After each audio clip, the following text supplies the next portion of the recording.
with former NFL executive Michael Lombardi. Now here is your host, Femi Abebefe, on VSiN, the Sports Betting Network. Welcome back. It is hour number 2 of the Lombardi Line here on the DraftKings Network and presented by DraftKings. Femi Abebefe alongside Mike Palm, the VP of Operations here at the Circa Resort and Casino. We had a fun first hour. We got a fun second hour on deck. 15 minutes from now, Alec Lewis, the Vikings beat reporter from The Athletic, will join us as we'll break down the Justin Jefferson extension earlier this week and also who he thinks will be the Week 1 starter at quarterback for Skull. Will it be J.J. McCarthy or Sam Darnold? Of course, we'll also get his NFC North outlook as well. But we begin this first hour. I want to ask you about Game 2 of the NBA Finals, because in hour number 1, we had our buddy Brett Siegel on of Clutch Points, and he brought up the point of Luka Doncic after a loss. And that has been a big angle I think a lot of bettors have been attacking throughout this postseason. Is that where you would go in the prop market? Maybe Luka to go over the point total because he's averaging, 34 points or so after the Mavericks lose a game in the playoffs? Is that kind of something that you would be interested in? What is it set at, Femi? Do you know? I would imagine it's probably around the same because it was 31.5 yesterday. He looked mid-third quarter like he was going to get there. What do you have, like 27? He might have had 40, honestly. Yeah, right. And he was hitting threes from everywhere. But off to a slow start, obviously, in that first half. Luka is 31.5, same number. I think that's I wouldn't play it under. Yeah, I would say you've got to, I think if you're Jason Kidd, you've got to talk to Kyrie about playing within himself. And I know he's fantastic, and he had some highlight shots where he like to jump back, and he does that. But he was forcing shots, trying to get to the rim. That's a big contributor to Boston having 10 block shots last night. I thought Kyrie was doing too much. Does it have to do with his time in Boston, the reaction with the fans? You know, he hasn't always been the best since leaving there. But I think he needs to play a little bit more within himself. P.J. Washington is an incredible offensive talent to me with his size and what he can do. I'd rather get him more touches than have – I thought Kyrie dominated the ball too much last night when he got it. So saying that, I think that also would help the Doncic prop if Kyrie steps back a little bit. And also Washington and Derrick Jones, those are guys that were making those corner threes in previous series against Oklahoma City and Dallas, and we didn't really see that success against the Boston Celtics in Game 1. Would you bet the side? We've seen a little bit of Dallas money come in. It opened 7.5, 7. Westgate's 6.5 now. You would take the 7. Bill Cramsey texted me immediately when the game ended, what's Game 2 going to be? I said, I think it's 7. And then I saw 7.5. I took 7.5. So you already bet it. All right. Right. I took 7.5. I like Dallas to come back here. Will I sprinkle the money line? I'm not sure. Because I sort of have the money line bet with my over 5.5 games, right? Yeah. So you don't want more money? 225. Well, you can never be too careful when you're gambling, Femi. Just remember that. That is a good pro tip, honestly. But here's the thing why I would advocate for a money line bet for you, since you like Dallas in this game, is that in these close games, Boston can be a little, and if they're going to cover 7, it's going to be a close game.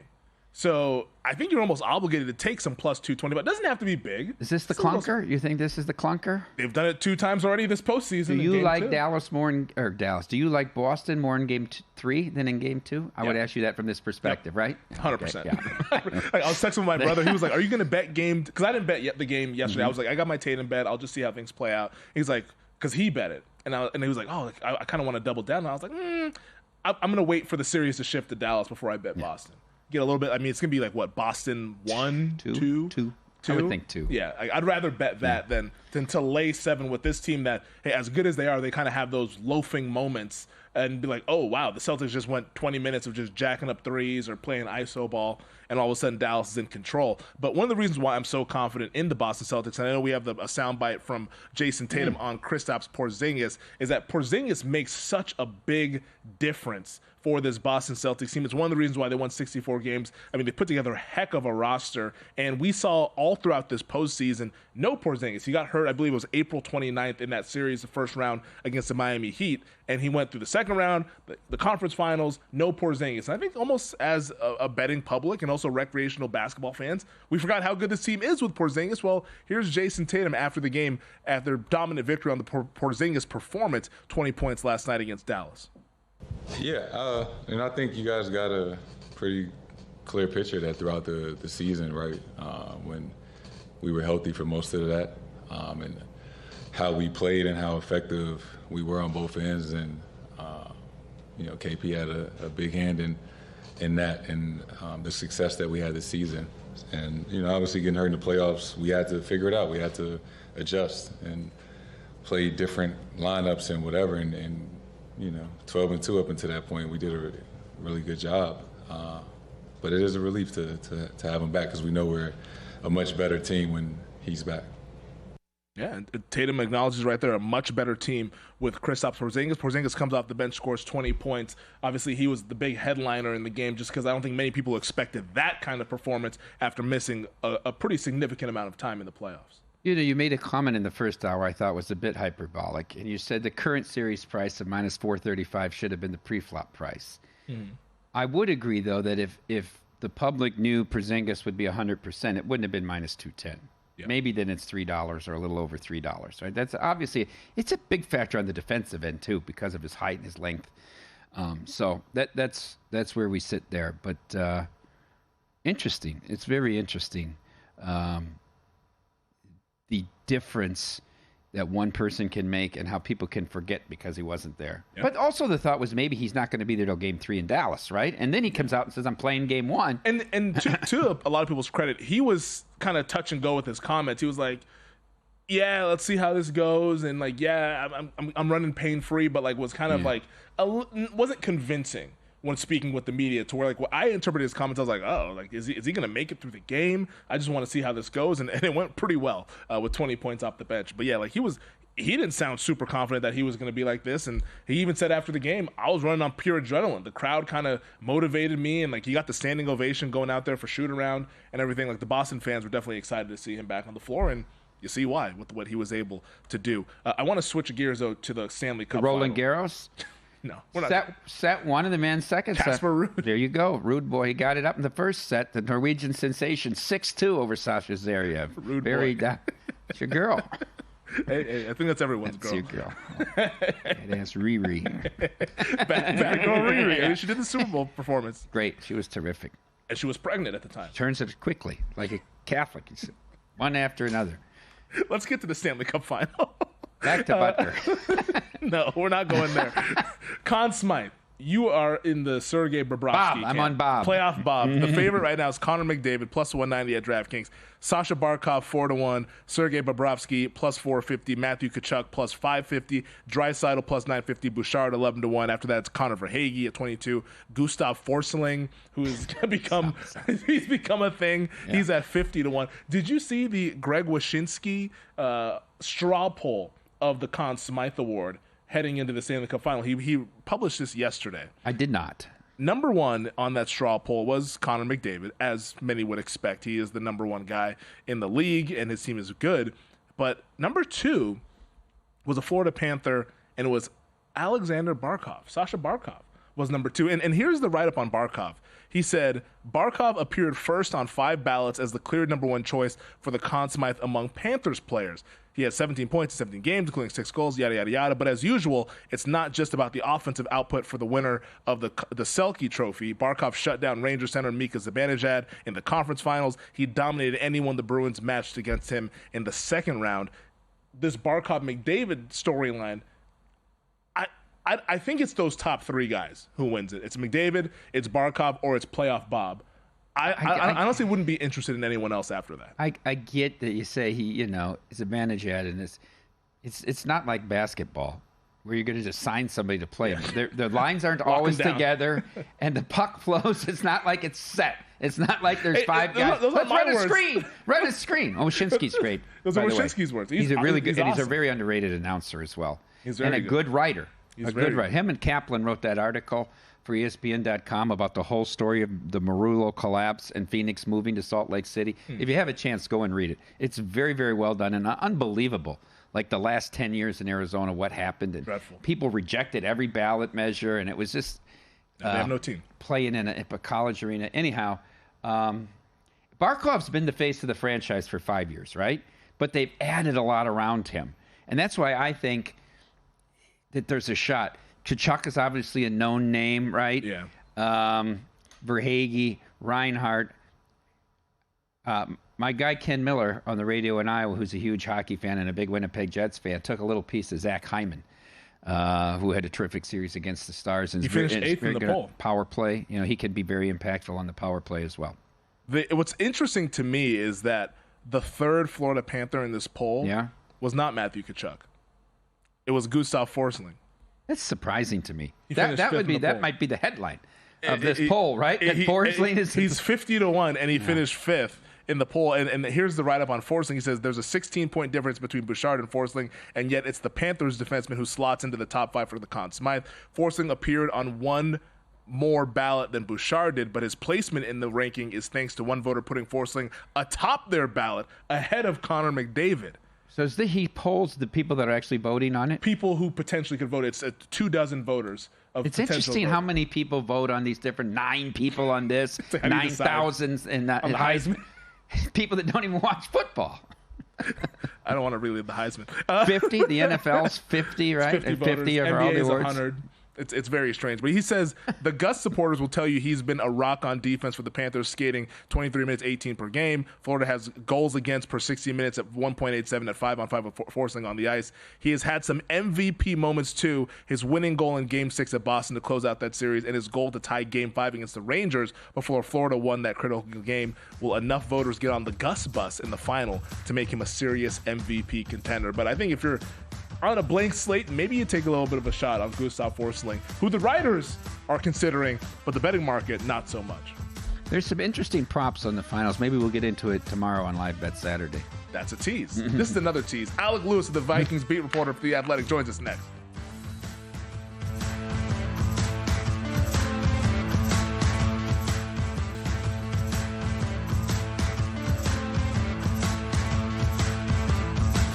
This is the Lombardi Line with former NFL executive Michael Lombardi. Now here is your host, Femi Abebefe, on VSiN, the Sports Betting Network. What if I told you that you can go on a 13-month journey to become a better and all it would cost you is 50 cents a day? Is that something you might be interested in? Well, that's the deal that you can get at VSiN.com/subscribe when you use promo code Lombardi. You're going to get the daily best bets, the betting splits, the betting systems, the premium analysis, and the 24/7 video content for less than 50 cents a day. VSiN.com/subscribe. It's usually $240 a year. Now it's just $199, and you get the free month on the other end. So go ahead and take advantage of that. VSiN.com/subscribe using promo code Lombardi. You have to use that promo code. Welcome back. This is the Lombardi Line here on the DraftKings Network. He's Mike Palm. I'm Femi Abebefe. We're hanging out here on this Friday, and joining us now to give us a little bit of that Football Friday feel. It's not the fall, but we always have football on the mind here on the Lombardi Line. He covers the Minnesota Vikings for The Athletic. It's the one and only Alec Lewis joining us here on the Progressive Guest Line. Alec, thanks for taking some time with us here this afternoon. The Justin Jefferson deal is done. It's out of the way. Now we turn our attention to who's going to start at quarterback. You've been covering the team over at minicamp and at OTAs. What are your impressions from Sam Darnold and, of course, the rookie J.J. McCarthy? Yeah, thank you guys for having me. First of all, I appreciate it. And it doesn't feel like camp is that far away, which is shocking, honestly, in some capacity. But it was really nice, to your point, to get the Justin Jefferson contract out of the way. There had been so much hoopla around that, a lot of rumor stuff coming out from all over the place. Didn't really know what was going on. So to get that done, to have him sign for $140 million for 4 years was, I think, a bonus and a burden lifted for all the people here. And in terms of quarterback, look, it's been kind of, in some ways, the Sam Darnold show this week at minicamp. He's looked very solid. They signed him for a reason. They knew they were going to draft a quarterback, but in doing so, they wanted to draft a guy and be able to have someone in place who knows the position, who's played a lot of games, who can allow the young guy to sit and develop, because they believe internally, the Vikings do, that more time learning the system, assimilating into an NFL environment can ultimately dictate success at the NFL level. So I fully expect Sam Darnold to be the starter at the beginning of the season. We'll see how long that goes. I wouldn't be surprised if it goes a long time, just because I really do think the Vikings, even though they believe really strongly in J.J. McCarthy, want to give him a lot of runway because they think that's the best way to maximize their investment. And it was the biggest investment this organization's ever made in quarterback in drafting him in the top 10. The Vikings have a plethora of talent at the receiving positions and tight end, but they also pick up Aaron Jones from the rival, the Packers. What's the thoughts on the emphasis on the running game for the Vikings this year? Yeah, it's a great question. It was one of the more under-the-radar Vikings signings of the offseason. I mean, 2 years ago when Kevin O'Connell took over, I mean, obviously he's a former quarterback, He coached with Sean McVay. He's a pass-first guy. I mean, that's just what this guy, that's how he came up in the league. That's how his brain is wired. But the first year with Dalvin Cook, they led the league in terms of 0 or negative run percentage. I mean, it was brutal watching the run game. And after that 2022 season, they talked a lot internally and to the media about wanting to be better running the football. Last year, they tried. It didn't really pay dividends. Alexander Mattison was the starting back, and he struggled at times. So this year, the answer seems to be wanting to lean heavily on an explosive guy in Aaron Jones, who's very experienced. You can already see it on the practice field. He has a different burst than Alexander Mattison had. But I also believe they're going to pair him with Ty Chandler, who people in the building really believe. And he's been a fun fantasy player that people talk about for a long time. But I see this in some ways, and I think some players and staff do inside the building, as like a 1-2 punch, kind of a la how Detroit has handled their approach with both David Montgomery and the rookie from Alabama. Like that is how I think the Vikings would want to operate this thing, with those 1-2 with the 1-2 type punch, and to be able to keep Aaron Jones healthy, because he has navigated through a lot of injuries over the course of his career.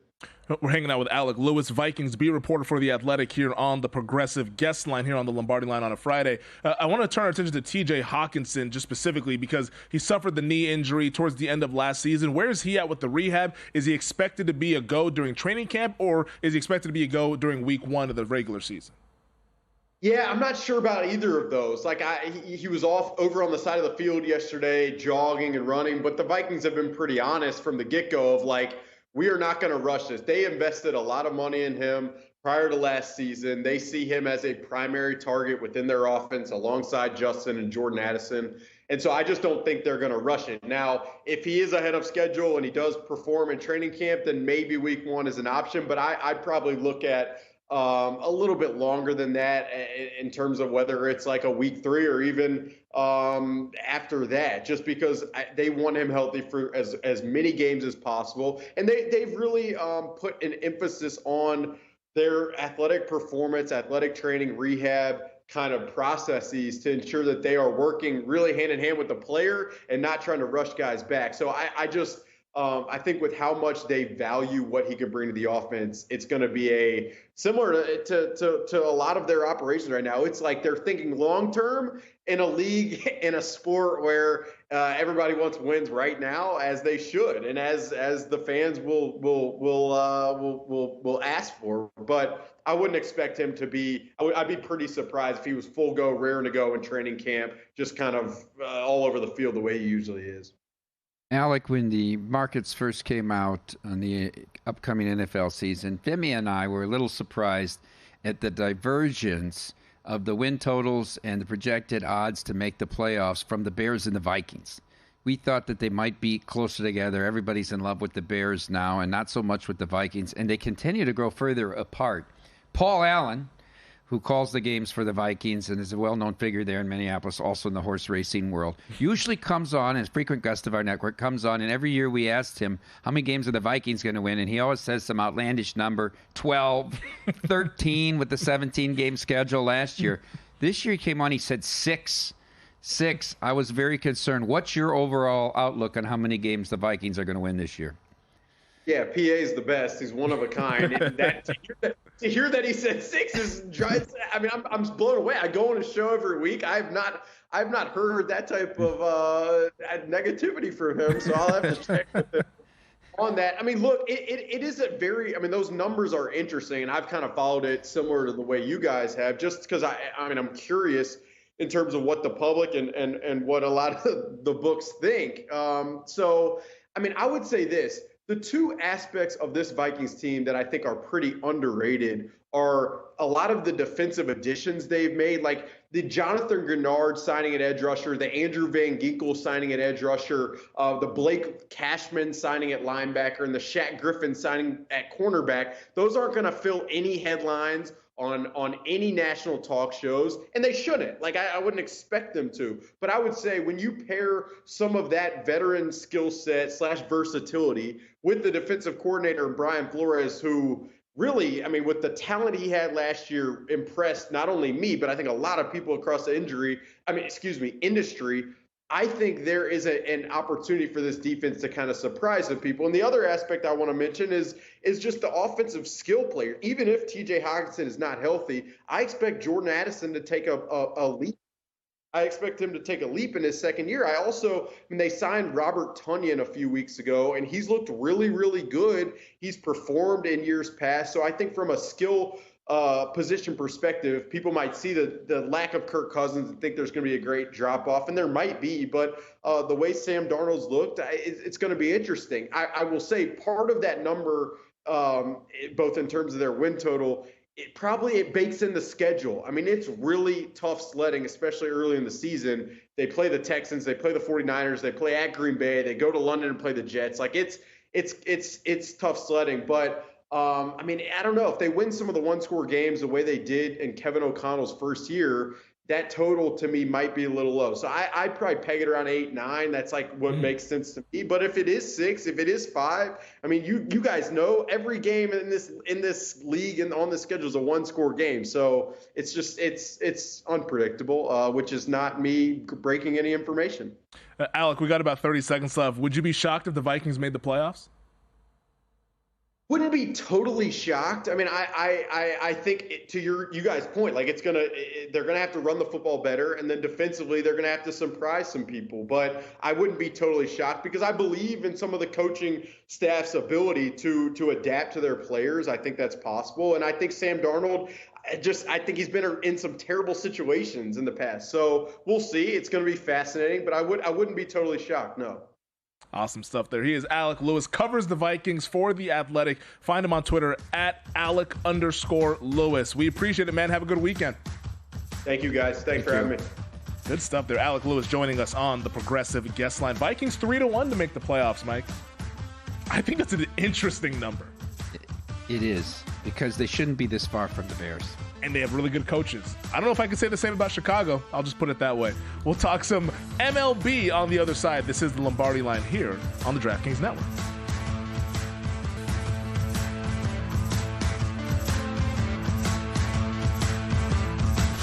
This is the Lombardi Line with former NFL executive Michael Lombardi. Now here is your host, Femi Abebefe, on VSiN, the Sports Betting Network.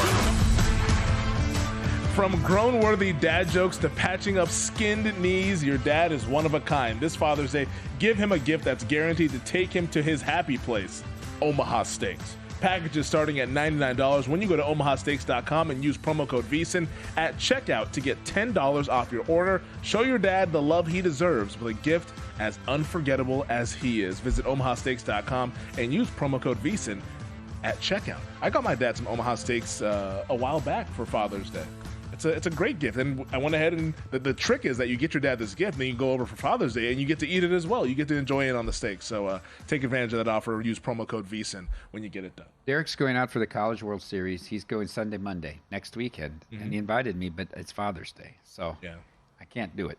Yeah, I guess, Not on Father's Day. Like, somebody sent me Omaha Steaks. They're good.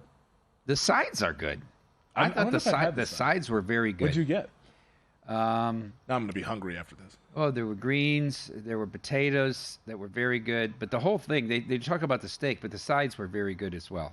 And it's the steak, it's a thick steak, right? So, we cooked them up, and it was great. I also have like the air chilled chicken, I believe, as well. It's Omaha Steaks is the best, as you can tell.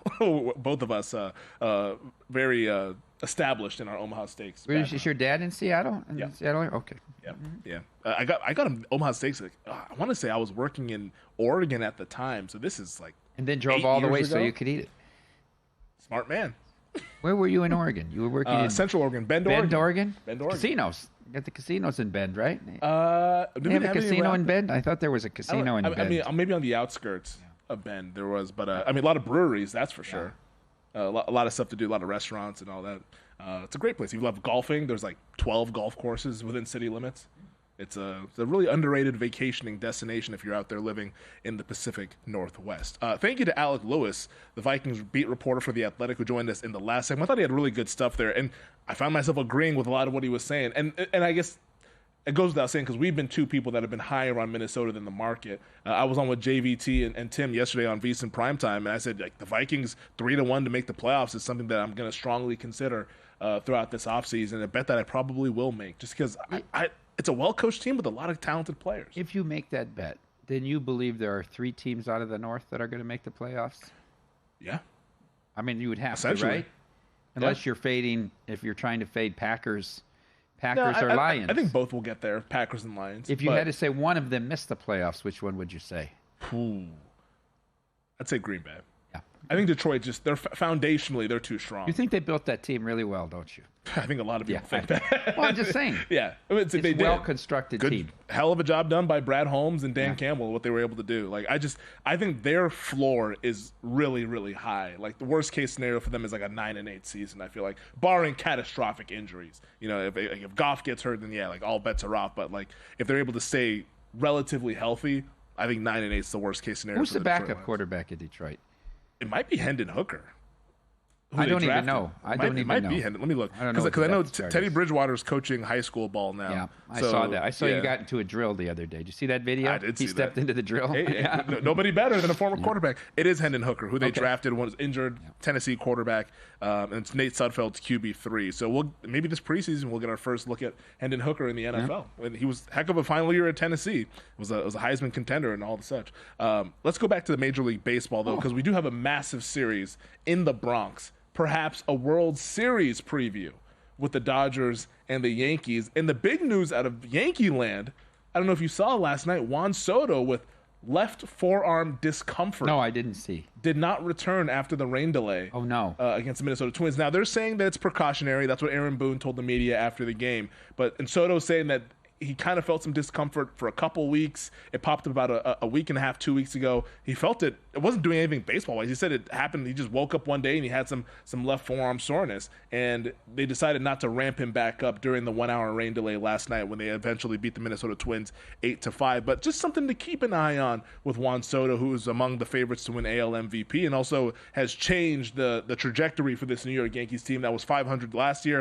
It seems like they can't lose a game this year the way that they've been playing. But an exciting series, nonetheless, with some great pitching matchups as well. They got some good young talent, too, out there playing. Here's a question for you, Femi. How much longer can Boone stay with Anthony Rizzo? I mean, he's a complete hole in this lineup. When you think about where he was with the Cubs to where he is now, he's had one extra base hit in 21 games. That's really He's hitting 230. I don't know how much longer you can keep playing him. I guess what's the alternative? I mean, if the Soto thing is in the bad, do you play Soto at first base? You could. I mean, he's not a good outfielder. That's the one thing when I can't think about MVP. I think about Judge is much better defensively than Soto. I think Soto could be a liability. He's a little bit like Tatis. But Soto has the narrative. He has the narrative. And he has the swagger, the Soto shuffle, and the fans adore him at Yankee Stadium. They buy that in New York, huh? They love all that stuff. They used to be, they all stand up when Judge would hit the home run. All rise. And they're booing him the whole month of April. They had to coax this out of him. They have no use for the California kid. They had to get this performance. I mean, his month of May, what did they say, Ruthian? Like it was really remarkable. Stop with the Ruthian. That's the Ohtani. That's the Ohtani nonsense. I'm just saying, as somebody who bet Judge at big prices to win MVP during that disgusting April, it even surpassed my expectations what he did in May. It was a dream scenario. His home runs and extra base hits and all those. He was like second all time in the Yankees, tied for first with DiMaggio, and it was all. It's pretty remarkable. How about the series in San Francisco? Judge hits 2, then Soto hits 2. Their lineup is exciting. I'm interested in the kid who's starting tonight, his third start, Poteet. Right? Pitched well against Yamamoto. Now, short, right? He went 6 innings his first start, 5 his second start, but pitched it at home again. That's why, what's the current number? 142. That must be because they think Soto's not going to be in the lineup. Soto uncertainty would be my guess. That's ridiculous price, though. I would be looking at the Yankees here in that. It'll be a little bit of a bummer if we don't get Soto in this series. I'm sure the Yankees are going to. I mean, they have a 4.5 game lead on the Orioles. Orioles kind of found a little bit of turbulence in Toronto this past week, but I don't expect the Yankees to rush Soto. But I mean, gosh, this is going to be a heck. You talk about Poteet, Yamamoto tonight, Cortez, Stone tomorrow, and then Heel and Glasnow Sunday to wrap it up. That's going to be the great one Sunday. It's really good. As much as everybody wants to watch Skeens, I want to watch Heel. Heel's really good. I knew the cue for me was in like his 6th start, he was 95 pitches in the 6th inning. They were up 2-0, and he was in trouble, and Boone let him go. And I said, Boone must think this kid is special because you would pull a rookie here. You're almost already at 100. He was struggling. He let him in. He got out of it. He's been terrific. He's been better than Skeens if you look at the overall body of work. Skeens is a short burst, and like you say, but Skeens' ceiling is incredible. Through the roof. And he's number 1 overall pick. Skeens is going to get all the attention. But Heel's, I mean, he puts another couple good starts together. He might run away with AL Rookie of the Year by the 4th of July. You know, Rondon's kind of been average through this stretch, right? Holmes has been really good as a starter. These Yankees are an exciting team to watch. They're really fun to watch. I mean, I'm not a big Yankees guy, but they're on TV all the time. Yeah, they're on and so you get an opportunity to see them. They like to one-off them on day games and they start them early, so you get a lot of eyes on them. They give me the same vibe, and it's not a one-to-one comparison. But I remember last year around this time, I was watching a lot of Texas Rangers baseball because I had some Marcus Semien MVP bets, and I was like, man, this lineup is just awesome. They're really fun to watch. I'm getting some of the same vibes watching this Yankee team now. Health is the big thing. Like, Judge is always a health scare, knock on wood, for Judge. But now it's Soto that's popping up with this left forearm discomfort. You obviously hope that they can stay healthy, but they're going to get Garrett Cole back. He's starting to do those rehab starts. This is all without Cole. The guy who won AL Cy Young last year. Yeah, and he was Best pitcher in baseball. He was like plus $3 going into the year, and then he gets hurt. And they're going to bring him back in June. Verdugo's playing very well. I mean, they're getting contribution, and they're young. They're young in spots. Volpe's been awesome. I mean, the guy, all he does is get on base. I did have Justin kind of put this together for us. If you could bet the teammate pairs to win MVP versus the field, and I priced them the same. So this is at the Abebefe Sportsbook. We take a lot of the big hold percentage at the Abebefe Sportsbook. See that? So I was waiting for a third choice other than the 2 in the field. What was this, a 3-way? What are these numbers? So Judge and Soto minus 200 versus the field for AL MVP, or would you rather bet Betts and Ohtani minus 200 versus the field for NL MVP and the field price plus 150 in both? It's a great question. I guess I would rather bet the Yankee too. Even with the injury concerns. Yeah. Well, and when I put these together, I didn't. So they had not played yesterday. I just texted these, so we didn't know that Soto was going to come up with this. Because discomfort. I don't know. Like, is Betts having an outstanding season? Like, he's not. He's really not, right? He had a great first 30 days, and it's cooled off. And Ohtani is now. See, to me, I lose something because of the one-way play. I would rather watch him pitch. I thought he was marvelous to watch pitch. He's really fun, right? I mean, his stuff was incredible, and every call he didn't get, he would stomp, throw his glove, and nobody would ever eject him or anything. It was just unbelievable. He pitched 7 times against the Omaha Storm Chasers, the KC AAA team. I mean, it was terrific. But I take the Yankees, too, even with Acuna out. Acuna out does change things in the National League, obviously. I think I would lean towards Betts Ohtani just because I think the voters want to vote for Betts. I want to vote for Harper. I want to vote for Harper. I mean, that's a quiet narrative. I know. I want to vote for Harper. They might win 110 games, and if Betts continues just to be good and not great, that's right. He's been okay, but not where I would say he's MVP. He was otherworldly the first 30 days of the season. That's how he built up this big lead. All right, would Palm have a qualm? We're coming up next year to wrap up the show.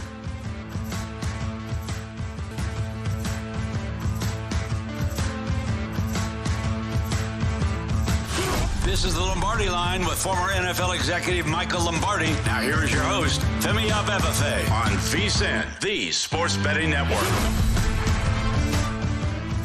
We're this close to crowning an NBA champion with the action heating up on the court. It's even hotter at DraftKings Sportsbook, an official sports betting partner of the NBA. Download the DraftKings Sportsbook app now and use code VSiN. That's code VSiN for new customers to get $150 in bonus bets when you bet just $5 only on DraftKings. The crown is yours. Some bets just don't sit right with Mike Palm. You took all the money you made and bet it against the Harlem Globetrotters? Are you considering a bet that would make him sick? I'm going to throw up. Don't throw up. It's time to ask Mike, would Palm have a qualm?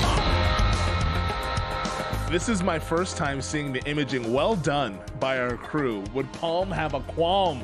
Love it. This is a Friday staple here on the Lombardi Line, and we will start with the futures tickets that you may or may not have a qualm with. The first one, Connor McDavid to record 4+ points in any single game at even money. Would Palm have a qualm? I would say yes, because I don't think Edmonton will score 4 goals in any single game. So it will be very tough for him to have 4+ points. It's a pretty cheap price too, plus 100. I would have needed if I really was considering that. 4 points in a game is a lot. And that means their line is scoring every goal. I would need 2 to 1 or more on that. So yes, qualm with the first one. How about this next one Go ahead. From the National Football League. The New England Patriots to have 0 wins after 5 games. It pays out plus 350 over at DraftKings.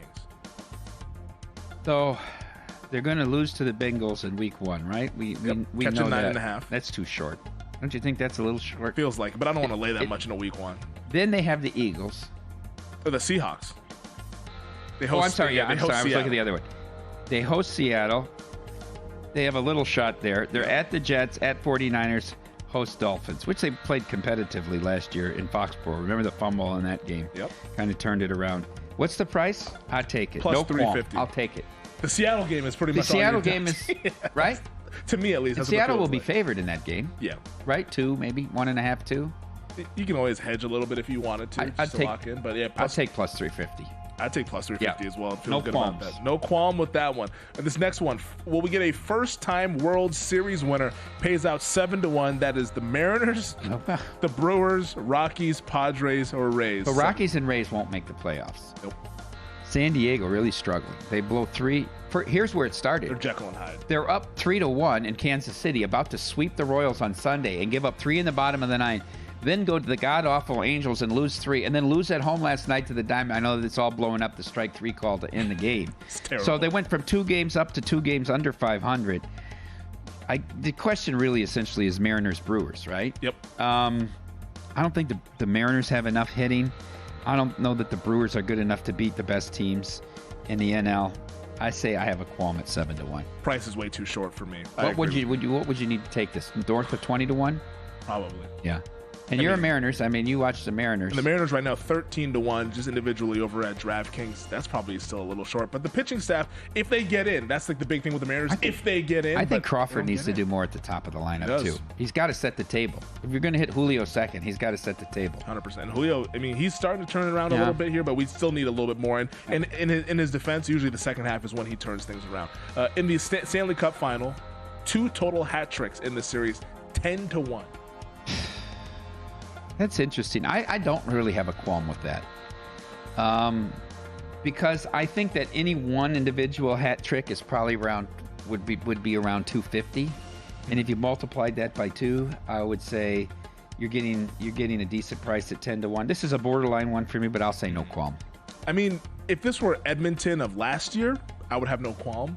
But Edmonton's a little bit different this year. They get very defensive with the lead. They when they do. get the lead, they shut it down. It's not just like free-flowing It is not. vibes No. like it used to be. Yeah. So I don't know if I'd want to get in on that one. Like, Okay. I'd be surprised if we So get.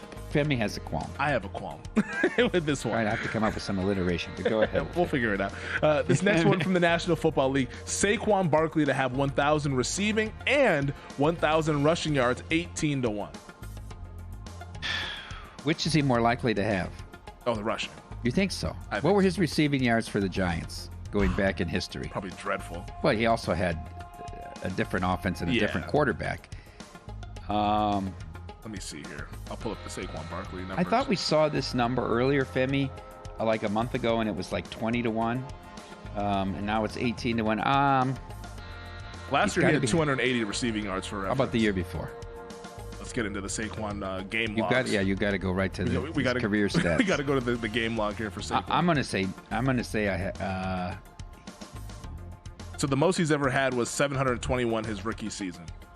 It has not come anywhere close since. all right. I'm gonna say I have a qualm. Yeah, I would have a qualm, and if you honestly believe that for Saquon Barkley, wouldn't you just bet him to win Offensive Player of the Year? Like if he goes 1,000 to 1,000, the Eagles are likely to win enough games for him to be considered for that award. I mean, what can you get on Saquon for Offensive Player of the Year at DraftKings? I'm looking at it right now. He's 16-1. So, I mean, yeah, I guess you get a better number on 18. So I guess you just bet that 18-1 to go 1,000. But I think that he would definitely win that award if he does that. But I don't see him. What are his odds for offense? Do you see 16-1 at DraftKings? Oh God, yes. Okay, Yeah. love it. That's a great betting advice. That's if you it's feel more that's strong. attainable, but it's more. But even if he didn't get to the 1,000, if he goes 1,000, and 800, he did 1,200, he did it. Yeah, right to your 750 or 800. Yeah, I think you have more outs there to bet him to win Offensive Player of the Year. No road team wins during the NBA Finals, so it's home chalk throughout 20-1. See, this is a math problem, right? Mm-hmm. Because no, I don't like it because Boston's going to be favored on the road both games. So you're going to have two upsets in Dallas, essentially, to have the home team win, even though it's going to be close to a pick. And I think Dallas is live. In game 2. So I say Qualm. Well, you know what's interesting is that if you go to the DraftKings, if you bet the exact games, because if no road team wins, then we're going to get a 7-game series. The exact game for a 7-game series is plus 240. When you can just get 20-1 for no road team to win during the NBA Finals. It's a different bet. I mean, it's because the home team has to win Game 7. Yeah, they have to win Game 7, but still, it's such a big 240 and the Celtics in the Game 7. Where they right? would be favored. Yeah. So the price is right if you believe that's going to happen. Yeah, but yeah, or the price is way wrong on plus 240. Don't see that. I'm just trying to avoid people from making bad bets. But yeah, plus 240 that Dallas can still win and you cash that, but. Yeah, 20-1 would be, that's where I'd go. And then maybe just kind of, like you say, monetize once we get to a Game 7. This next one, any player to break Michael Jordan's record of 63 points in a single playoff game. Now, is this over the course of history? How long is the gap for this? But it's 45-1. Would you bet that? I don't know what the time frame on this is. Like, obviously, I would not bet if it was this final series. I would not do that. But is it next year as well? Is it year after that? Like, how... Well, then your money would be tied up forever because it's not decided until. That's why I'm confused. I'm like, is there a time parameter on this? I think it must be for this year's final. Oh, hell no. So we offered these two props at Circa. Would any player score 50 points in a game? And for Game 1 only, it was 50-1. For the series, I think it was 25-1 or 20-1 or something like that. But this, I mean, obviously, to break 63, this has got to be 450-1, right? I mean, this has got to be missing a zero. It is definitely missing. So you have a qualm with that one. So do I. Are you fading Drake on a parlay of Celtics Panthers plus 156? So he's Mavs and Oilers? Is that what that means? Yes, so Drake is Mavs and Oilers. Because he's Canadian, I guess. That's why he's... And then Mavs, I mean, every recreational person loves the Dallas Mavericks. Well, I like that parlay a lot. Same. Like, that's... Well, yeah. I mean, that's what's going to happen. That's one. I can't get that price today. Now that the series adjusted to what the real price should have been. Hey, I'm just trying to... I mean, you got housekeeping to do. We got two more contender pretender from the baseball segment. That is true. Blue Jays, contender or pretender? Total pretender. Yeah, how did they make it? They couldn't hit with 2 outs last year. They couldn't call up or Elvis Martinez already. Damn it, Seattle Mariners. Now I said no 7-1 on that. First time team win, but I do think they're a contender because I think they win the West. So they're going to win the West, but they're going to be I would think they're going to be in the wild card round because it would look like Yankees are going to be the 1 seed. And then the way they're playing right now, Guardians would be the 2. So then they would be playing the worst. They'd be playing the 6th, like the 3rd wild card. Probably a team from the Central. Maybe? I would imagine it's a Kansas City. So right now that'd be the Twins. Twins, yeah. So it'd be Twins. Kansas City Twins, Mariners. One of those type teams. Yeah, but Red Sox are only game and a half back. But Tigers 2 back. I mean, it's early now, but if the series happened now against either of those 2 teams, they wouldn't be much big favorite, right? And I think the Mariners too, like. They're the ones that see if they get in, the upside is there, which is why their prices are so short. 6-1 to win the AL, 13 to win this World Series. But I just don't know if they're going to do it. I've watched too much Seattle Mariners baseball to realize that you can't assume anything about that team, even though they do have. Were you around when they won the 114 games or whatever? Yeah, 116 games. Yeah, whatever it was. They got killed in the first round. No, it was ALCS, but it was done in 5 games. Who did they lose to that? There was a Yankees. guy. What year did they had a bunch of wins and they lost in the first round to Cleveland? I know there that was like one of two- those I years thought that too, was like two right? different Yeah. years. Yeah. Well, okay, but I mean, Yeah, it happened. it definitely also. happened, 100%. That does it for us. We'll see you guys later. DraftKings, giving a bonus bet back if I lose so I don't have to sweat my bet?